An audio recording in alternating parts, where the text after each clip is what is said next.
ณะการนำแขวงขมวนเยี่ยมยามชนบทใหม่เมืองบูกวางแขวงหาติงโอกาสเคลื่อนไหวเยี่ยมยามและเฮ็ดเวียกอยู่แขวงหาติงสาธารณรัฐสังคมนิยมเวียดนามของคณะผู้แทนขั้นสูงแขวงขมวนสาธารณรัฐประชาธิปไตยประชาชนลาวในวันที่27มิถุนายน2024ขณะดังกล่าวได้เคลื่อนไหวเยี่ยมยามชนบทใหม่ของเมืองบูกวางแขวงหาติงโดยการพาทางของท่านเลงอกเจ้า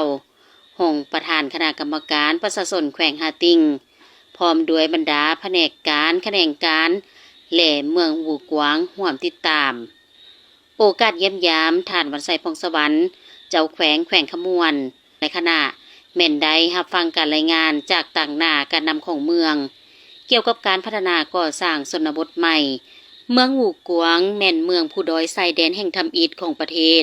ที่ได้มาตรฐานของเมืองชนบทใหม่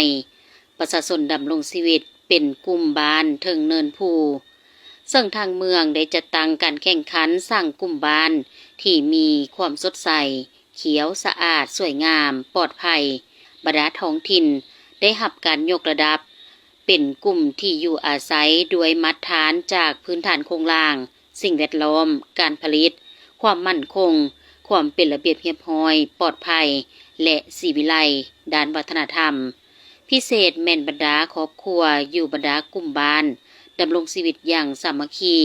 แบ่งปันช่วยเหลือซึ่งกันและกันพัฒนาเศรษฐกิจมีพื้นที่ดำรงชีวิตทั่วไปแน่ใส่สร้างจุดเด่นด้านนิเวศวิทยา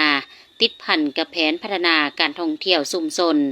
การท่องเที่ยวเพื่อประสบการณ์กสิกรรมและชนบท